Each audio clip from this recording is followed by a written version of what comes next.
उसका ही नहीं है। अच्छा कभी देखा है, किसी ने सुना है बड़े भाग हाथी तन पावा ऐसा?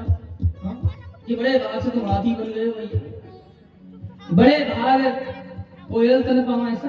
भैंस तन या बेल तन गाय तन, किसी ने लिखा? पर जहां देखो इस मनुष्य की ही बड़ाई है। ब्रह्मा जी से जाकर के बोले हमारी कोई पहचान नहीं, हमारी कोई बड़ाई नहीं प्रभु। ब्रह्मा जी अब वहां कौन कौन गए? घोड़ा पहुंच गया, गधा पहुंच गया, कौवा तोता मैना सब पहुंच गए, जितने भी जीव जंतु सब पहुंचे। और पंछी पशु पंछी जितने पहुंचे तो घोड़े ने जाकर के कहा भगवान से, ब्रह्मा जी से क्या बोले कि अच्छा सृष्टि पूरी ब्रह्मा जी की बनाई हुई है कि नहीं है? थोड़ा सा हाँ भी करिएगा, कभी मैं गलत बोल जाऊं तो। ब्रह्मा जी की बनाए हुए हैं ना अपन सब। और देखो ब्रह्मा जी का सांचा कितना बढ़िया है, इतने सब मनुष्य बना दिए कि सूरत एक की न मिलने की उसको, हर के लिए अलग सांचा यूज किया है। और अपनी ईंट बनाए तो उसमें अपनी मोहर होनी चाहिए, हमारी ईंट में हमारी मोहर। हमको कल भैया लेने आए, बोले कि ईंटें तो हमें पहुंचाए हैं, हमको पहचानते नहीं, हमें निकलवा लो सब ईंटें। हमारी ईंट की हमारी पहचान होती है, एक सांचा होता है उसमें ही ईंटें बनती है। जब ब्रह्मा जी का सांचा देखो, आप कैसे अलग हो, हम कैसे अलग हैं। अब ब्रह्मा जी ने कहा कि घोड़े ने जाके कहा कि प्रभु देखो हम तो मनुष्य से कोई परेशानी नहीं है, लेकिन जितने अत्याचार किए हैं इस मनुष्य ने किए हैं हम पर। घोड़े ने क्या कहा? घोड़े ने ब्रह्मा जी से कहा बोले प्रभु एक बात बताओ, हमारे ऊपर बैठने की आपने एक सीट बनाई कि नहीं बनाई? अच्छा घोड़े के ऊपर कितने आदमी बैठ सकते हैं? और 7 सीटर में बोले आप 10-15 घुस सकते हो, 5 सीटर में बोले आप 10 बैठ जाओ, एक जी दूसरे की गोदी में। लेकिन घोड़े पे कितने बैठ पाओगे? ईमानदारी से बताइए, कभी कोशिश किए डबल सवारी करने की? घोड़े में भगवान ने बैठने की एक की सवारी बनाई है, एक की सीट बनाई है, लेकिन इस मनुष्य ने क्या किया? तांगा बनाया।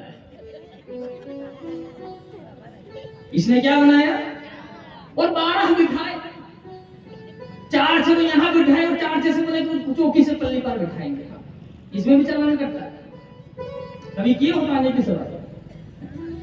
उसका बड़ा आनंद है। जब सवारी करोगे ना तो पुराने जमाने के गाने याद आ जाएंगे, उसकी टाप जब चलती है तब। तो घोड़े ने कहा कि प्रभु 12 बिठाए, इतना परेशान किया इस आदमी ने किया है, जब देखो तब इस आदमी की बढ़ाई। इतने तो भेड़ बोल रहे अरे भैया तुम्हारी परेशानी कुछ नहीं, हमारी और ज्यादा है। बोले क्या? बोले ब्रह्मा जी से बोले प्रभु आपने मेरे ऊपर रोम लगाए, बाल लगाए हैं, किस लिए? अच्छा भेड़ के ऊपर भगवान ने बाल लगाए, किसके लिए लगाए हैं? किस लिए लगाए? आपके कपड़े बनाने के लिए हैं? कि खेती तुम करो फसल हम ले जाए, कि बेचारा ठंड से बचा रहे? हाँ यही है ना कि रोम रहेंगे, बाल रहेंगे, ऊन रहेगा उसका, तो ठंड से बचा रहे। लेकिन इस मनुष्य ने क्या किया? उसको भी मूड दिया, अपने स्वेटर बनाए, मफलर बनाए, अपने कंबल बनाए, मस्त ओढ़ करके घूमता बाबूजी बने फिरा, और बेचारा वो ठंड में टिटुरता रहा। भेड़ ने जब ये बात बोली, बोले कि तब भी फिर भी इतना होने के बावजूद इस मनुष्य को बोले कि तुम बड़े हो। इतने तो बकरी बोल गई, अरे भाई तुम्हारी परेशानी ज्यादा नहीं, हमारी और ज्यादा है। बोले क्या? बकरी ने कहा यहाँ तो तुमको ही मुड़ा, हमको तो मुड़ के ही खा गया, तुम्हारे तो बाल ही मुड़े थे। खैर ये अपने यहाँ नहीं होता है, अपनी वैसी में तो सब आप धर्मा मानेंगे और होना भी नहीं चाहिए। मैं तो अपने छत्तीसगढ़ को छोड़ के बात कर रहा था जी, छत्तीसगढ़ के लिए तो कहा छत्तीसगढ़िया सब ले, आप तो आपकी बात नहीं कर रहा, आप तो ठाकुर जी का अनन्य भक्त हो। बकरी ने कहा कि तो हमको ही मुड़ के खा गया, फिर भी ब्रह्मा जी देखो जहां तहां देखो इस मनुष्य की बड़ाई होती है। ब्रह्मा जी ने कहा भाई मैं निर्णय कैसे कर दूं? तो बोले एक आदमी को बुलाया जाए, तो अपने यहाँ से भी प्रतिनिधित्व बनकर के एक व्यक्ति पहुंच गया, और मैं तो कहूं अपने वैसी कॉलोनी का ही था भी, वो होशियार एकदम। जैसे ब्रह्मा जी के पास बहुत बड़ा आनंद लीजिएगा, कथा का आनंद की ही कथाएं हैं। ब्रह्मा जी ने कहा कि हाँ भाई मनुष्य बताओ तुम्हारी बहुत कंप्लेन आ रही। बोले क्या? बोले जहां कहां देखो तुम बड़े बड़े फिरते हो, असल में तुम हो नहीं। वो बेचारा माथा घूम गया उसका कि अच्छा खासा सारा हम अपने घर पर थे, बाली बच्चे में ठीक ठाक थे, हमको यहाँ बुला के पता नहीं कौन सी गवाही में खड़ा कर दिया। पूछा कि भाई परेशानी क्या है, तो सबने अपने अपनी समस्या फिर बताई। तो उसने कहा अरे भाई ये बात है। उसने कहा कि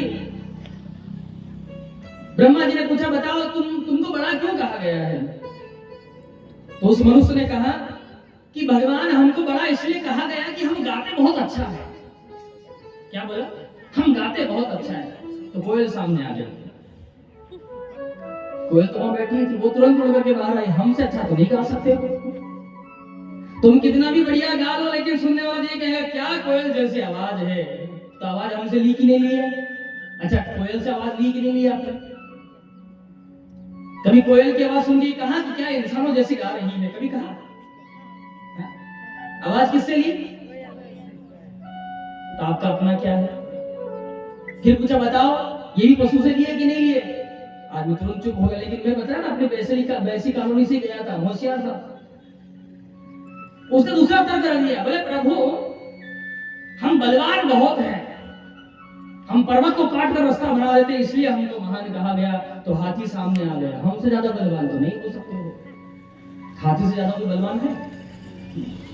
चलते चलते अगर स्कूल की भी लग जाए तो तीन फेरी घूमता नीचे गिरेगा जाकर। उसने कहा, हाथी ने कहा ये भी नहीं चलेगा तर्क तुम्हारा। उसने कहा ये भी नहीं चलेगा, दूसरा तर्क। इसने कहा कि प्रभु हम बहुत तेज दौड़ सकते हैं, इसलिए हमको ये कहा गया है। मनुष्य को प्राथमिकता पहले दी गई। तो घोड़ा सामने आ गया, हमसे तेज तो नहीं दौड़ सकते होंगे कि दौड़ लेते हो? ब्रह्मा जी ने कहा ये भी तर्क नहीं चलेगा तुम्हारा।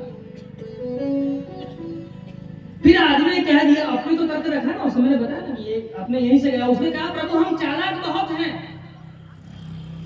बाजार से 100 रुपए की चीज खरीद कर लाते हैं, 200 में गांव में बेच देते हैं, बहुत चालाक हैं हम। तो कौवा सामने आ गया, वो भी वहीं पर बैठा था। बोले हमसे ज्यादा चालाक तो नहीं हो सकते हो।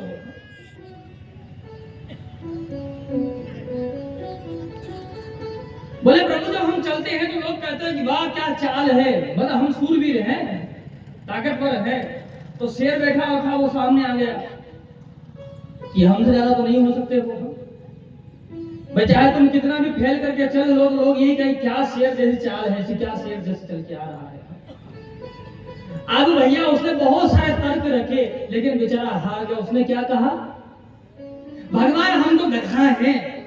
क्या बोला? हार गया, हाथ जोड़ के ब्रह्मा जी हम तो गधा है प्रभु। तो गधा भी तो वहीं बैठा था, सामने आ गया, हमसे ज्यादा तो नहीं हो सकते। गधे से ज्यादा भी गधा हो सकता है क्या? ब्रह्मा जी ने ये बात सुने तो महाराज खूब हंसे, खूब जोर जोर से खड़ा के मार के हंसे। ब्रह्मा जी ने कहा कि मनुष्य से भगवान ब्रह्मा जी ने कहा कि देखो तुम्हारी पशुओं से पंछियों से कोई बराबरी नहीं है, तुम हर जगह इनसे पीछे ही हो। बोले तेज तुम मनुष्य सुबह घोड़े से तेज नहीं दौड़ सकते, कोयल से अच्छा नहीं गा सकते हो, तुम कोयल से ज्यादा चालाक नहीं हो सकते, सिंह से अच्छा बलवान नहीं हो सकते हो, हाथी से ज्यादा बलवान नहीं हो सकते हो तुम। सब में तुम्हारी कहीं ना कहीं तुम इनसे पीछे ही रह जाओगे। लेकिन भाई ब्रह्मा जी महाराज बोले कि मनुष्य तुम्हें केवल एक गुण है जिसके कारण तुम्हें पूजा जाता है, तुम्हें माना जाता है, और वो है कि तुम इस योनि में भगवान का भजन कर सकते हो। बाकी किसी योनि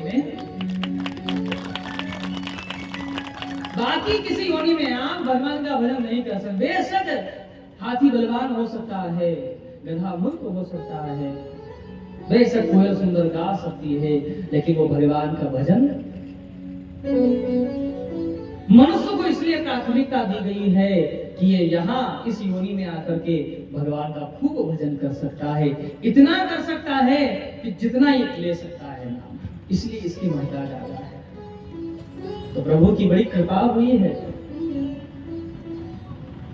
भागीरथ जी तो गंगा जी को लेकर के पधारे थे, तपस्या की थी उन्होंने, लेकिन स्नान आज तक आप और हम सभी कर रहे हैं उस गंगा में। बस वो ज्ञान भागीरथी गंगा है जिसमें स्नान करने के लिए जाना पड़ता है, और ये ज्ञान गंगा है तो दास परिवार के द्वारा वहां वो भागीरथ थे और यहाँ ये भागीरथ है। दास परिवार के द्वारा ये गंगा का पदार्पण हुआ है, और जिसमें स्नान यही नहीं कर रहे हैं, अब पूरे नगरवासी इष्ट मित्र सहित बंधु बांधवों के सहित इसमें स्नान कर रहे हैं, जिसका नाम है ज्ञान गंगा। बोलो भागवत भगवान की।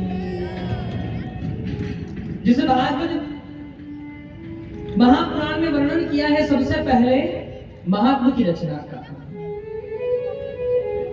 और श्री सूत जी महाराज लिख रहे हैं, पहले श्लोक में लिखे हैं कि सच्चिदानंद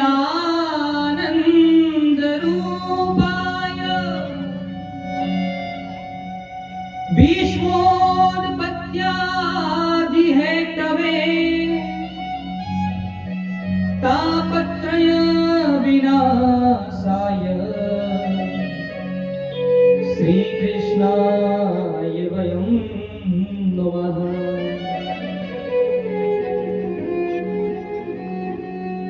प्रारंभ में वर्णन किए हैं श्लोक का, जिसमें लिखा है सत चित और आनंद। बात बात पर तो हम भी कहते हैं जय सच्चिदानंद जय सच्चिदानंद जय सच्चिदानंद, लेकिन ये सच्चिदानंद कौन है, किसका नाम है जय सच्चिदानंद? तो जिसके लिए लिखा है 3 शब्दों के मेल से सच्चिदानंद शब्द का प्रादुर्भाव होता है। पहला शब्द है सत, दूसरा है चित और तीसरा है आनंद। अच्छा एक बात बताइए, हम जो बोल रहे हैं आपको समझ में तो आ रहा है ना जी? बराबर? हाँ तो एक बार प्रेम से बोलेंगे, बोलो। आधे आधे नहीं बोलना है जी, पूरे पूरे बोलना है, दोनों हाथ उठा करके बोलना है, बोलो राधे राधे।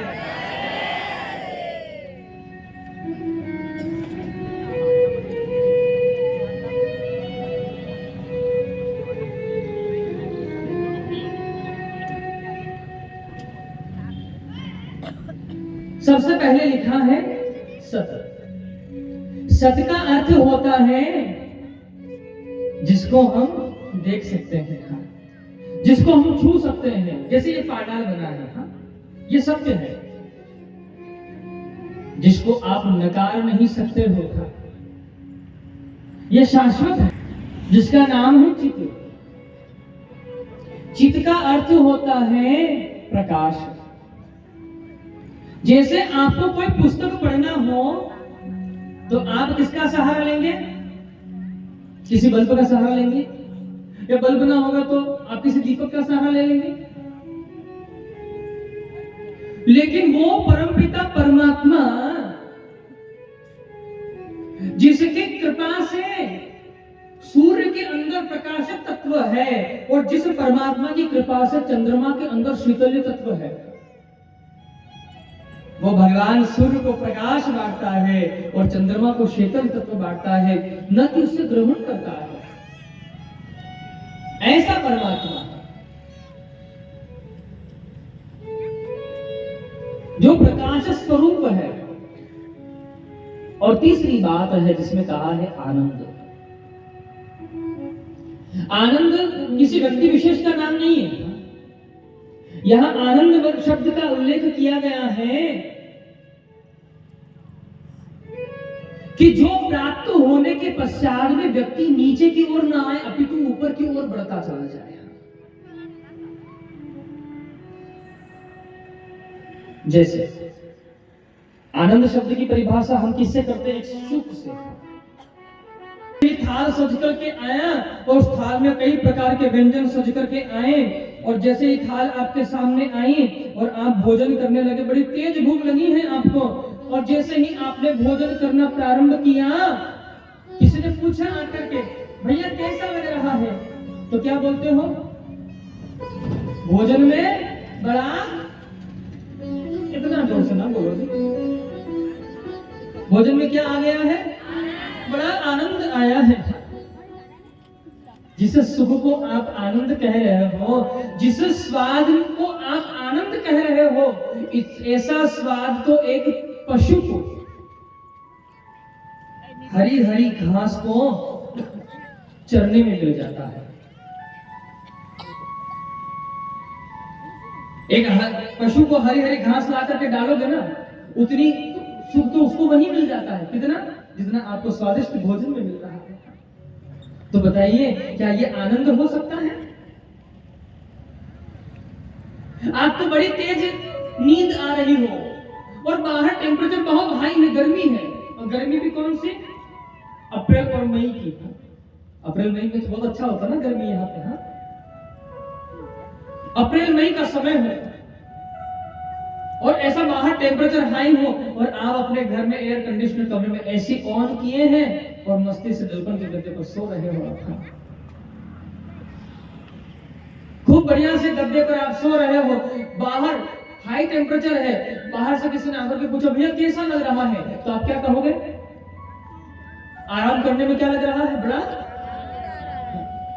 जितना सुख आपको उस -डिग्री टेम्परेचर में सुख मिल रहा है ना, उतना सुख तो एक किसान को अपने खेत में पानी देते समय उसी खेत में, उसी मिट्टी में अपने हाथ का सिराहना लगा करके सोने में मिल जाता है।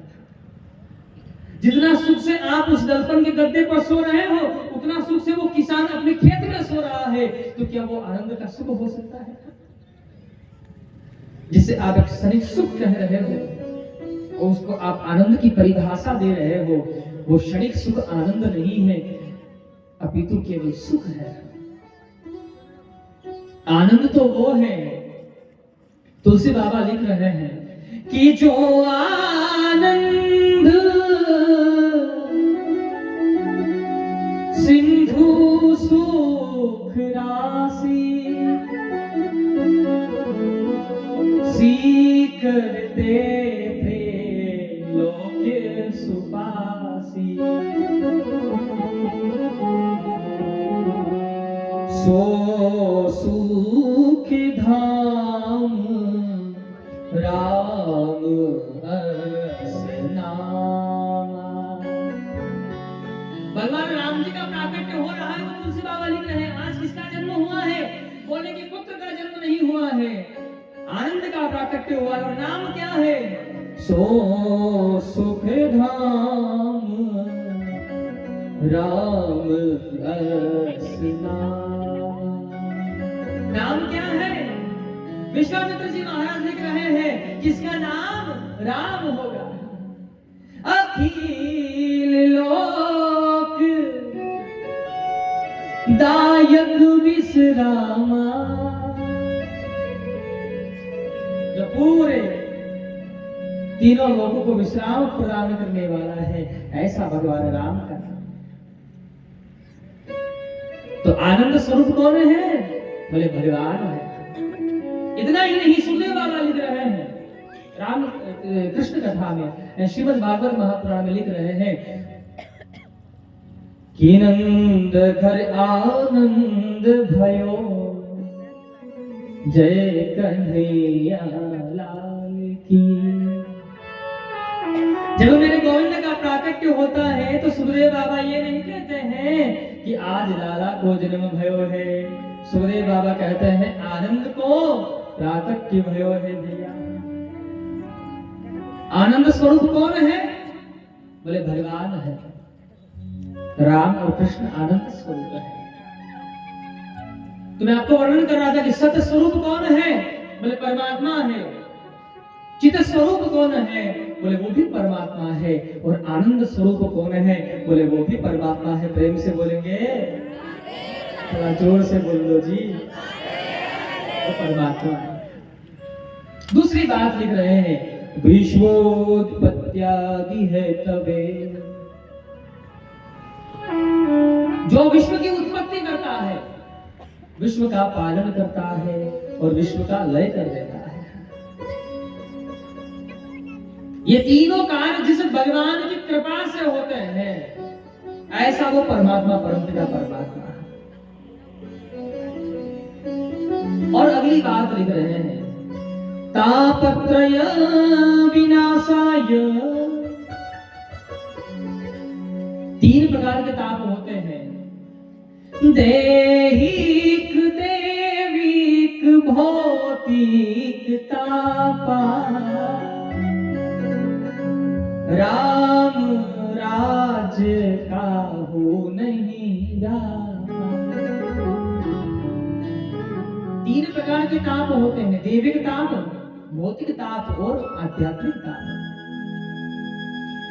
जिस प्रभु की कृपा से जो तीनों ताप जिसको व्याप्त नहीं कर पाते हैं, ऐसा परमपिता परमात्मा। और आगे लिख रहे हैं श्री कृष्णाय वयं नमः। ऐसा कौन परमात्मा है? तो यहाँ हाथ जोड़ करके श्री सूत जी महाराज कहते हैं कि श्री कृष्णाय वयं नमः। ऐसा तो केवल एक ही भगवान है जो सत स्वरूप है, चित स्वरूप है, आनंद स्वरूप है, जो विश्व की उत्पत्ति करता है, पालन करता है, लय करता है, जो तीनों प्रकार के तापों का नाश करने का सामर्थ्य रखता है, वो ऐसा एक परमात्मा है और उनका नाम है भगवान श्री कृष्ण।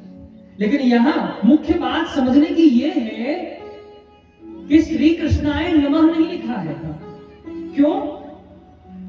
सूत जी महाराज वर्णन कर रहे हैं कि उस भगवान को मैं प्रणाम अकेला नहीं कर रहा हूं, हम जितने भक्त बैठे हैं वो सभी भक्त मिलकर के उस परमात्मा को प्रणाम कर रहे हैं। श्री कृष्णाय वयं नमः। ऐसे यहाँ कथा का निरूपण है। पहले श्लोक महात्मा में पहले अध्याय के पहले श्लोक में लिखा है और वर्णन करते हैं कि एक स्थान है, जैसे अभी ये कथा हो रही थी, ये स्थान क्या है? दुर्गा मैदान, वैसी कॉलोनी, धर्मजयगढ़, यही है ना, जहां बैठ करके आप और हम 7 दिन तक भगवान श्री कृष्ण की कथा का गुणगान करेंगे। जहां पहली बार कथा हुई है उस स्थान का नाम क्या है? तो वर्णन कर रहे हैं, नेमिषे सुतमासीन मभिवाधि महामते कथामृत रसस्वाद कुशल शौनको प्रवीत।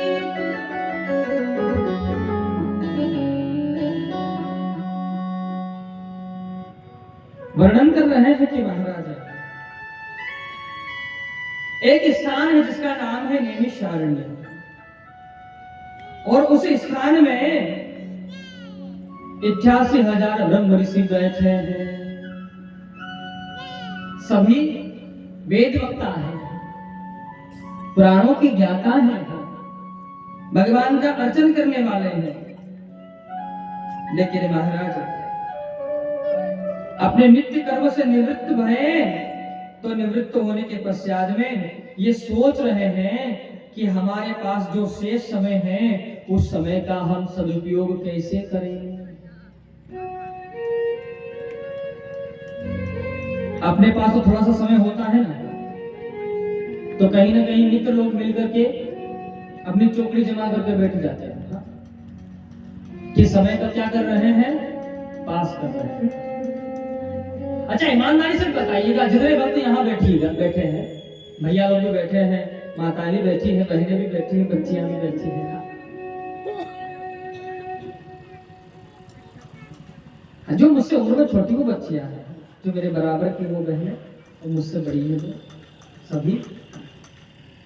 अच्छा एक बात बताइए, घड़ी तो पहनते होंगे आप? पहनते हो घड़ी? कहाँ पहनोगे? मोबाइल में तो देख लेते हो।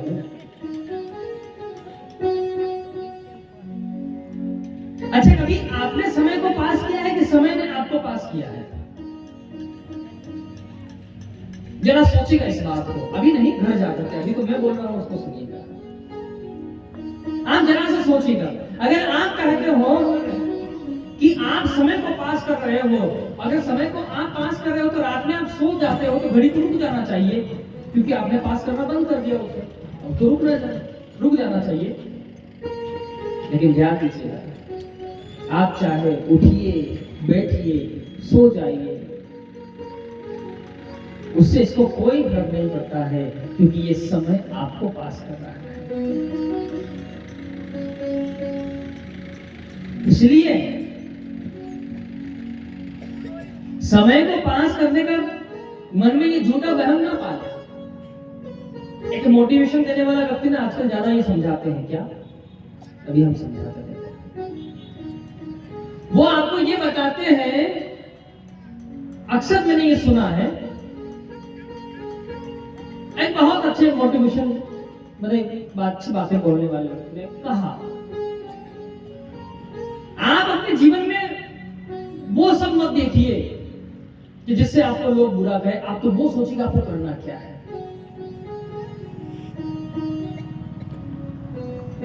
आप बस उस पर ध्यान दीजिए, फोकस कीजिए कि आपको करना क्या है।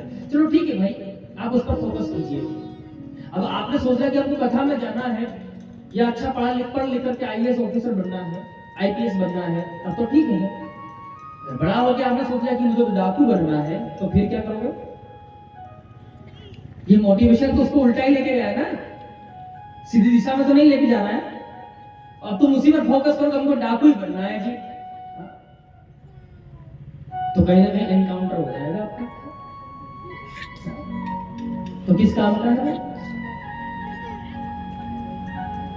वो कहते हैं कि आप अपने जीवन में जो आपको जो समझ में नहीं आता उसको भूल जाइए, या आपके जीवन में जो दुख है उस दुख को भूल जाइए और अच्छी बात को सोचिए। अरे भाई, दुख तो ऊपर ही बैठा है। आपको किसी का सहारा हो, सहारा छूट जाए तो आप सोचो कि मैं चलूं, लेकिन चलोगे कैसे? सहारा तो है ही नहीं, बैसाखी तो है ही नहीं, चलोगे कैसे? थोड़ा बहुत तो आसरा चाहिए ना। अपने जीवन में अच्छी बातों को सोचिए। और आजकल बच्चे इन्हीं बातों को सोच करके ही माँ बाप को घर से निकाल दिए हैं। उन्होंने सोचा कि ये फालतू का खर्चा है, कौन ध्यान देगा, दवाई लाओ, ये लाओ, वो लाओ, दुनिया भर का करो, हम हमारे बच्चे के साथ खुश हैं। दुनिया भर में कहने तो हमको सक्सेस होना है। ऐसा नहीं, सक्सेस होकर क्या करोगे जी? जाके घर में माता पिता रो रहे हैं और आप बड़े अफसर बन गए, क्या फायदा? लालच है तो ऐसे अफसर गिरी पर। अपने जीवन में जो बातें आप सुन रहे हो, थोड़ा अपने से भी मनन कीजिए।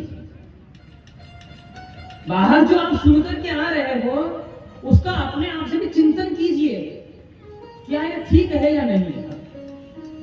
केवल सुनी सुनी बातों पर चलोगे तो महाराज दुनिया कहां से कहां उड़ा देगी। और ये समझ में नहीं आती। एक छोटी सी बात बताते हैं, मूर्ख और शंख हमेशा फूकने से बचता है। हाँ, शंख में जितना जोर से फूकोगे उतनी जोर से आवाज करेगा, और मूर्ख को जितना चढ़ाओगे उतना, क्योंकि अब वो अपना दिमाग कुछ नहीं लगा रहा है, वो आपको सुन रहा है, वो उस पर किए जा रहा है। इसलिए भगवान ने आपको ब्रेन दिया है, दिमाग दिया, माइंड दिया, उसका प्रयोग कीजिए और ये समझिए ये अच्छा है कि बुरा। अगर ये अच्छा है तो हमारे लिए बहुत अच्छा है, और ये बुरा है तो 81,000 ब्रह्म ऋषि ये विचार कर रहे हैं कि हमारे पास ये शेष समय है, इसका हम क्या करें। तो वहां पर सबके मन में ये प्रश्न आया कि इसका सदुपयोग क्या करें। कोई कह रहा है कि वेद पाठ करना प्रारंभ कर, कोई कह रहा है कि जाप करना प्रारंभ कर। सब भिन्न भिन्न बातें कर रहे थे। इतने में यहाँ पर एक महात्मा जी का पदार्पण होता है। बोली श्री सूत जी महाराज की। जैसे ही सूत जी महाराज का बीच में पदार्पण हुआ, सबने सूत जी महाराज को उठ करके स्वागत किया। पधारो गुरुदेव, स्वागत है आपका। सूत जी महाराज का जब सबने अभिवादन किया तो सूत जी महाराज कहते कि हे ऋषिवरों, आप सब मेरे बाबा की उम्र के हो, मैं आपके पुत्र और पौत्र की उम्र का हूं, आप मेरा उठ करके स्वागत क्यों कर रहे हो। तो यहां पर शौनक बाबा कहते हैं कि गुरुदेव, धन वृद्धास्य बल वृद्धा, आयुर्वृद्धास्तथैव च, ते सर्वेऽपि ज्ञान वृद्धा, किंकराशिष किंकरा।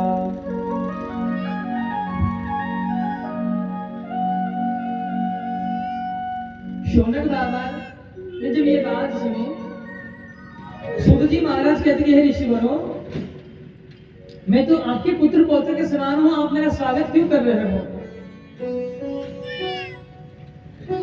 तो शौनक बाबा कहते हैं कि कोई धन में बड़ा होता है, धन वृद्धाश्च बल वृद्धा, कोई बल में बड़ा होता है। देखो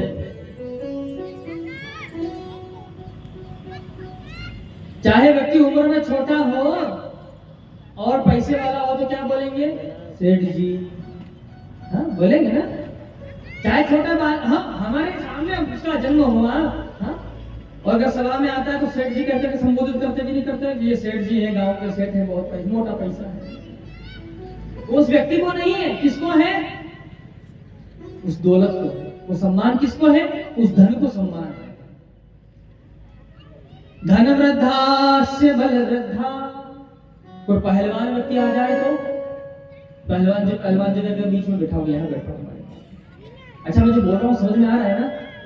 हाँ, अगर आपको समझ में आता तभी मेरी कथा कहना सार्थक है और आपको कथा में बैठना सार्थक है।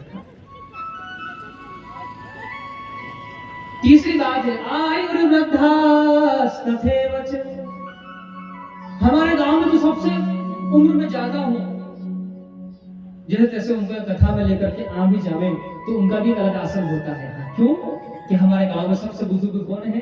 बोले ये व्यक्ति है। उनका भी अपना एक सम्मान होता है। लेकिन यहाँ वर्णन कर रहे हैं ते सर्वे ज्ञान वृद्धा, लेकिन इन सब से भी अलग, चाहे वो छोटा हो उम्र में और ज्ञान में बड़ा है, तो उसका सम्मान सर्वोपरि है। ते सर्वे ज्ञान वृद्धा किंकरा शिष्य किंकरा। कहा है सूत जी महाराज, आप उम्र में छोटे हो लेकिन ज्ञान में कितने बड़े हो? कोटि सूर्य समप्रभा। एक सूर्य नहीं, करोड़ों सूर्य उनके समान हो। यहाँ तो एक सूर्य का टेम्परेचर भी हमसे सहन नहीं होता है। कभी एसी चालू कर दिए तो कभी कूलर चालू कर दिए तो पंखे बिना तो रहे नहीं। आप उस ज्ञान में किसके समान हो? करोड़ों सूर्य के समान हो। और आप अपने ज्ञान के द्वारा हमारे अंदर जो अंधकार है उस अंधकार का नाश कीजिए और ज्ञान को प्रवाहित कर दीजिए गुरुदेव। और कथा कैसी होनी चाहिए? कथा ऐसी ना हो कि आप कथा सुनाते रहे और हम बैठे बैठे सो जाएं।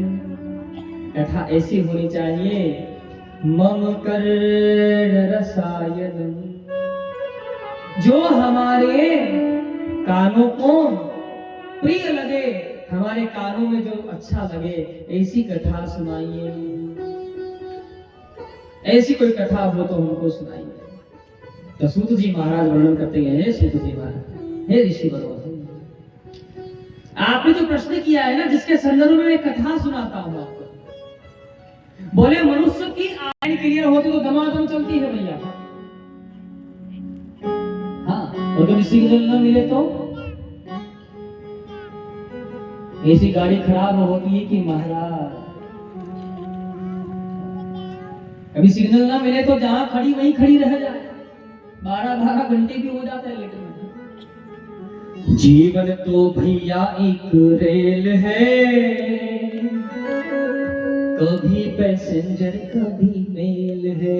ओ जीवन तो भैया एक रेल है, कभी पैसेंजर कभी मेल है। ओ जीवन तो भैया एक रेल है।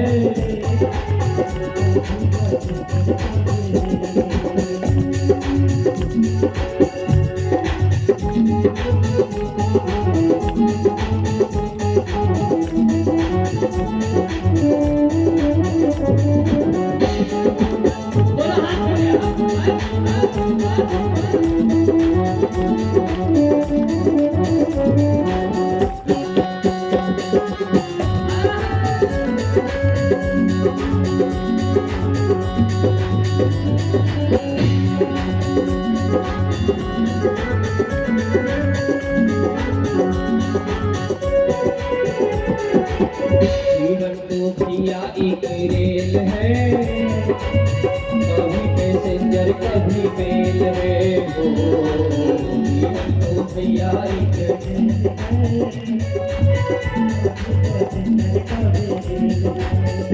और चलती कैसे है ये?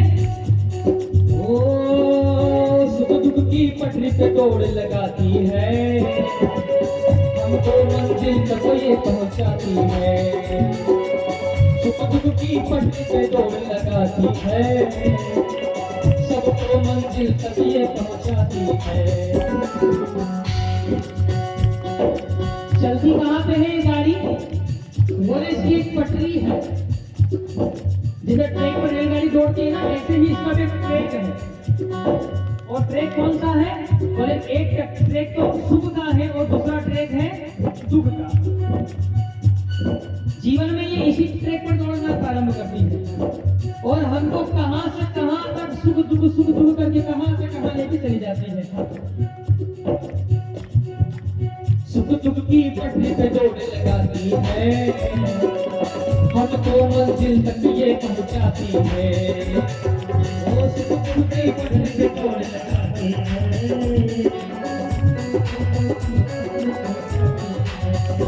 और गाड़ी कब तक चलेगी प्यारे? सांसों का जब तक इसमें तेल है, सांसों का जब तक इसमें तेल है, कभी पैसेंजर कभी तेल है, जीवन को तैयारी तेल है, कभी पैसेंजर कभी तेल है।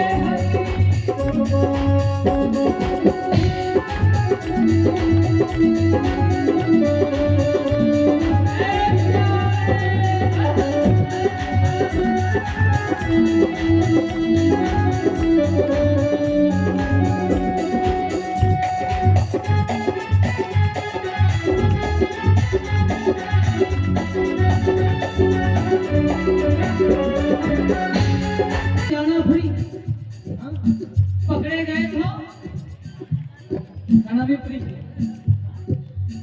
तो ये जीवन की गाड़ी है, इसमें भी टिकट जरूरी है। और टिकट कौन सा है? अच्छे कर्मों का टिकट कटा लेना। और वो टीसी आए ना, यहाँ ट्रेन में जाते हो तो एक टीसी बाबू आते हैं काला कोट पहन के, हाँ। और इसमें टीसी बाबू आते हैं, दो आते हैं, हाँ, चेक करने के लिए। पूछे टीसी तो तुम दिखला देना, अच्छे कर्मों का टिकट कटा लेना। पूछे टीसी तो तुम दिखला देना, अच्छे कर्मों का टिकट कटा लेना। पूछे टीसी तो तुम दिखला देना। अगर बिना टिकट पकड़े तो यहाँ ये नहीं फाइन मार दिया जाएगा, यहाँ तो सीधा उठा करके फेंक दिया जाएगा। हाँ? आप कहो कि बहुत रखा है धन ले लो, बोले ये हमको कोई काम का नहीं है।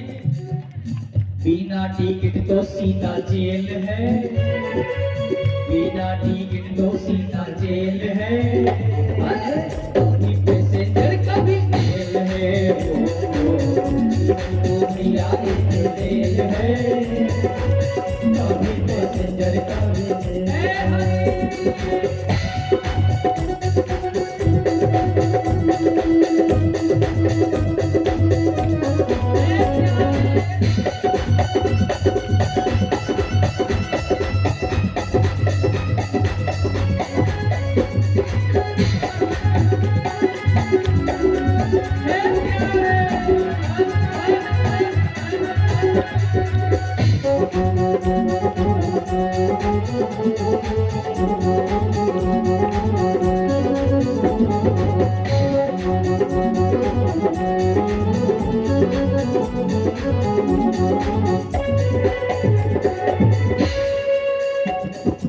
रिश्ते तो बनते और बिगड़ते हैं, यात्री भी आते और उतरते हैं। रिश्ते भी बनते और बिगड़ते हैं, यात्री भी चढ़ते और उतरते हैं। जब से आपका जन्म हुआ तब से जब तक आप तक मरोगे नहीं, भाई मरना तो पड़ेगा। आप सोचो कि महाराज कैसी बातें करते हो। देखो भाई हम भी मरेंगे, हमारे कलाकार भी मरेंगे, और फिर कभी न कभी आप भी तो आओगे, और जब आप वहां आओगे तो हम आपको फिर कथा सुनाएंगे। यही कलाकार होंगे। ये भी इशारे से बोलते गुरु जी अभी क्या करोगे? और जब वहां फिर मुलाकात होगी तो फिर कहेंगे कि भाई कथा करेंगे। तो कितने लोग आप रिश्ते कितने लोगों से बनते हैं, इस बीच में कितने लोगों से बिगड़ जाते हैं। हाँ, जैसे ट्रेन प्लेटफॉर्म से छूटती है ना, जहाँ से गाड़ी बनती है और जहाँ तक जाती है, उसमें कितने लोग उसमें बीच में उतर जाते हैं, कितने लोग उस गाड़ी में चढ़ जाते हैं। चलता रहता है, एक बर्थ को छोड़ा दूसरा बर्थ पकड़ लेता है ना। यहाँ यही है, रिश्ते भी बनते और बिगड़ते हैं, यात्री भी चढ़ते और उतरते हैं। नहीं बनते और बिगड़ते हैं, यात्री भी चढ़ते और उतरते हैं। वो गाड़ी चलती है तो रेलवे वाला उसको सिग्नल देते हैं। हाँ, रेलवे वाले सिग्नल देंगे, गाड़ी चलती जाएगी। और यहाँ ये जो गाड़ी है इसको सिग्नल कौन देता है? प्रभु के सिग्नल का ये खेल है, प्रभु के सिग्नल का ये खेल है। कभी पैसेंजर कभी, ऐसा जोर से गाड़ी मत चलाओ भाई। हाँ? जीवन तो भैया एक प्रभु के सिग्नल का सब खेल है, कभी पैसेंजर कभी खेल है। जीवन तो भैया एक खेल है, कभी पैसेंजर कभी खेल है। जीवन तो भैया एक खेल है, कभी पैसेंजर कभी खेल है। जीवन तो भैया एक खेल है, कभी पैसेंजर कभी खेल है। बोल श्री भक्त वत्सल भगवान। थोड़ा साउंड धीरे से बोलो, थोड़ा रास बिहारी लाल। बोले जीवन जो है बड़ा सूक्ष्म है, काल व्याल मुखग्रास त्रास निर्णास हेतवे, श्रीमद्भागवतम शास्त्रम कलो केरेण भाषितम्। ये ऋषि बनो, ये मनुष्य का जीवन इतना सूक्ष्म है कि इसका कोई पता नहीं है।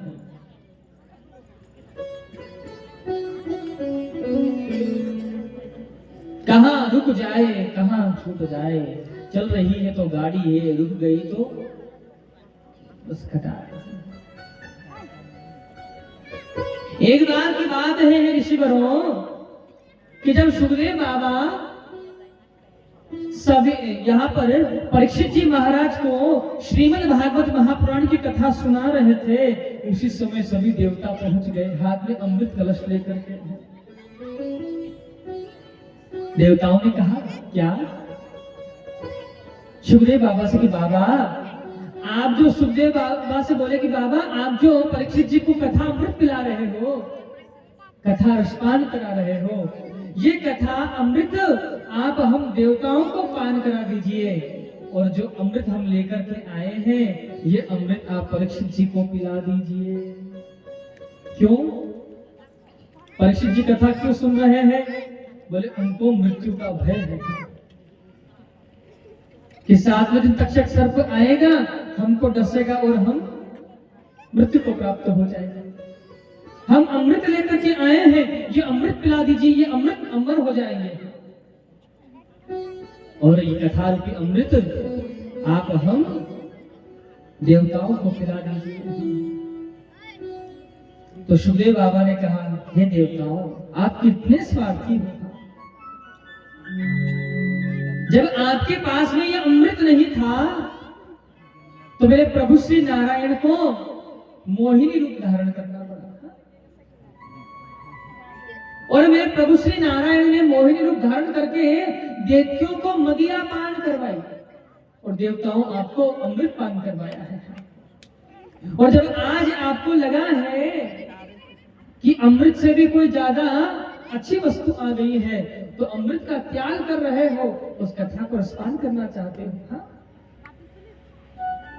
जैसे ही ये बात कही है, कितने स्वार्थी हो आप। यहाँ पर सुखदेव बाबा ने राजा परीक्षित से प्रश्न किया कि राजा वसुधात्मकथा लोके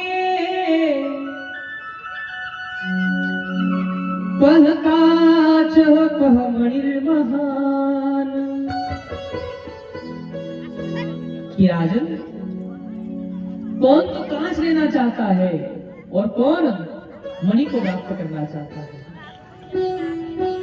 जैसे ही परीक्षित जी से ये प्रश्न किया है तो परीक्षित जी हाथ जोड़ करके बोले, ब्रह्मरातोर विचार ये तदा देवाचिरास्य।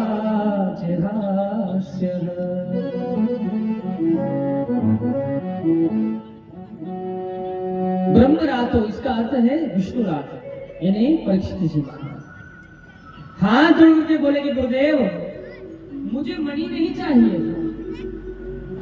मुझे कांच नहीं चाहिए, मुझे क्या चाहिए, मणि चाहिए। और मणि कौन है? बोले कथा रूपी अमृत है। कांच कौन है? बोले अमृत है। मैं कांच को क्या करूंगा गुरुदेव, मुझे अमृत पान करा दीजिए मुझे। और अमृत पान भी कौन सा है? भगवान के नाम का पान है। मुझे इसके अलावा और कुछ नहीं चाहिए गुरुदेव। जैसे ही ये बात कही, देवताओं की हंसी हुई है, उपहास उड़ा है देवताओं का। सभी देवता भागे भागे ब्रह्मा जी के पास पहुंचे हैं और ब्रह्मा जी से जाकर के बोले, गुरुदेव वो परीक्षित जी क्या समझते हैं अपने आप, सुखदेव बाबा क्या समझते हैं अपने आप को? बोले क्यों, क्या हो गया? बोले हम देवता गए, हमारा कोई सम्मान नहीं है। हम कथा सुनने के लिए गए लेकिन उन्होंने हमारा तिरस्कार कर दिया। देवताओं को जो कथा सुलभ नहीं है वो कथा मनुष्य के लिए दुर्लभ नहीं है। जो देवताओं के लिए सुलभ नहीं है उसको देवता सुनना चाहते हैं, लेकिन सुखदेव बाबा ने उनको अधिकारी नहीं समझा और जिस मनुष्य को अधिकारी समझा है वो कथा सुनता नहीं है। कितने दुर्भाग्य की बात है। अच्छा, अब आप प्रश्न करो कि महाराज कथा सुनने से क्या होता है? क्या होता है कथा सुनने से? कुछ होता है? चक्कर में पड़ गए होंगे हम, क्या महाराज होता तो कुछ नहीं। हमने इतनी कथा सुने हैं, ये काले से सफेद कर लिए, कथा सुन सुन के अभी तक तो कुछ हुआ नहीं। ध्यान दीजिए, जैसे आप भोजन करते हो, भोजन करने से कुछ होता है? अच्छा, भोजन करने से क्या होता है? पेट भर जाता है, पेट भरता है तो फिर भी तो खाली हो जाता है। हाँ? ये पेट जो है ना, ये भगवान ने टंकी ऐसी बनाई कि इसमें कितना भी डालो, कुंटल और कुंटल आप चावल खत्म कर दो इसमें बना बना के, रोज पकवान खाए के खत्म कर दो पकवान। लेकिन ये टंकी कभी भरने वाली नहीं, आज भरोगे कल फिर खा, आज भरो फिर कल वैसी की वैसी। उसी प्रकार से भगवान की कथा है कि जिस प्रकार आप भोजन करते हो आपको जीने का, अपने शरीर को चलने की ताकत आ जाती है, उसी प्रकार आप भगवान का भजन करते हो तो आपकी आत्मा को जीने का सामर्थ्य मिल जाता है। प्रेम से बोलेंगे बोलो राधे। भोजन इस शरीर के लिए होता है और भगवान का भजन इस आत्मा के लिए कहा गया है। इसीलिए कहा है भजन और भोजन दोनों एकांत के होने चाहिए। भोजन किसके लिए?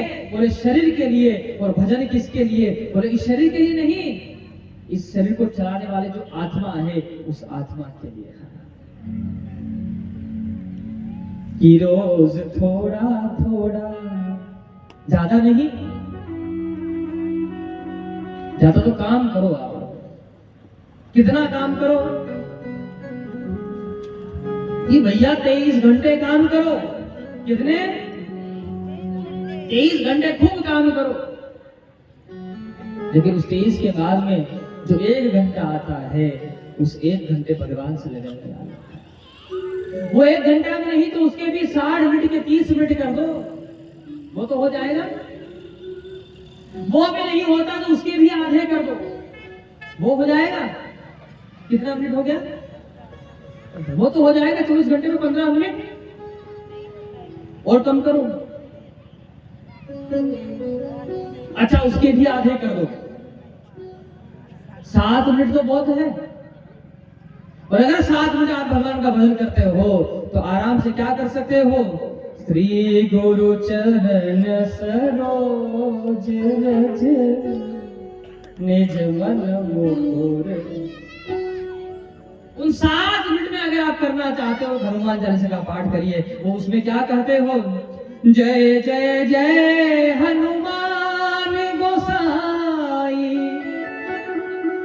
कृपा करो गुरुदेव की नाई। ये हनुमान जी महाराज कृपा करो। और कृपा क्या करना है, बस एक ही बात है कि तुलसीदास सदा हरि चेरा। क्या कहते तुलसी बाबा, मेरी एक ही इच्छा है, क्या, कीजे नाथ हृदय महडेरा। हे भगवान, मेरी बस आपसे यही प्रार्थना है इस 7 मिनट में, क्या, कि मेरे हृदय में आप वास करो। और जब भगवान हृदय में बैठ जाएगा तो सारी समस्या ही खत्म हो जाएगी। प्रेम से बोलेंगे बोलो राधे राधे। लफड़ा तो इतना ही है, समस्या तो इतनी ही है, झंझट तो इतना ही है कि भगवान इस हृदय में नहीं है। बस वो एक बार जिस दिन इस हृदय में बैठ गया तो उसके बाद में सारी समस्याएं समाप्त। और ये कब होगा कि जो प्रेम गली में आए नहीं, जो प्रेम गली में आए नहीं, प्रियतम का ठिकाना क्या जाने। जिसने कभी प्रेम किया ही नहीं, वो प्रेम निभाना क्या जाने। जो प्रेम गली में आए नहीं, प्रियतम का ठिकाना क्या जाने। जिसने कभी प्रेम किया ही नहीं, वो प्रेम निभाना क्या जाने। एक बार भगवान से प्रेम हो गया और भगवान इस हृदय में बैठ गया तो समझ लीजिएगा कि ये 24 घंटे आपके सार्थक हो गए हैं। आज 24 घंटे सार्थक है, अब कल की बारी है।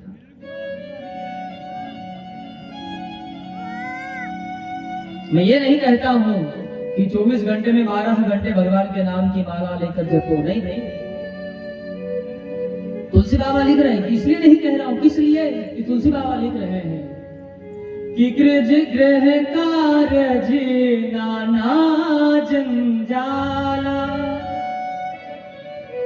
राम कथा में तुलसी बाबा लिखे हैं, ते अति दुर्गम सेल विशाला।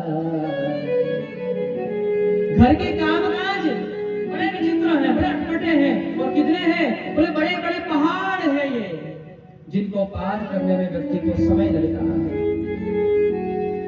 इसलिए कुछ समय निकाले और उस भगवान से लगन लगाए। और जैसे ही उस भगवान से लगन लगाए तो बस एक ही बात याद करे कि हे प्यारे, तुम ही मेरे मंदिर, तुम ही मेरी पूजा, तुम ही देवता, तुम ही। उस भगवान से बस एक ही प्रार्थना करे कि हे प्यारे, बस केवल आप ही हमारे हो गोविंद, और आपके बिना कोई हमारा नहीं है। भगवान से प्रेम करे तो ऐसा करे कि हे गोविंद,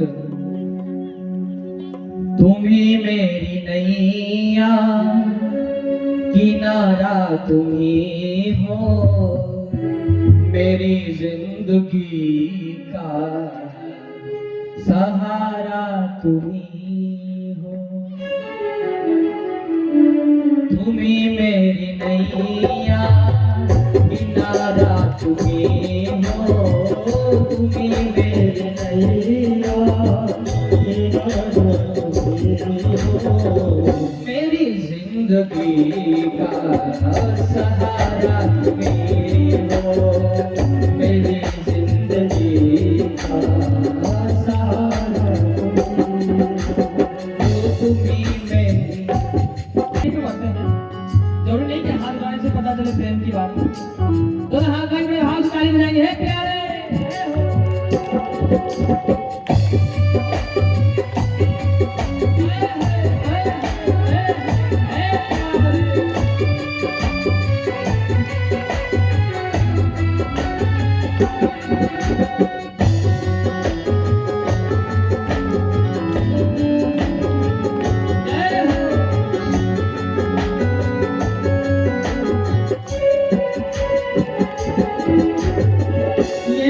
तन का चोला बनाया है तूने, तन का चोला बनाया है तूने, तन का चोला बनाया है तूने,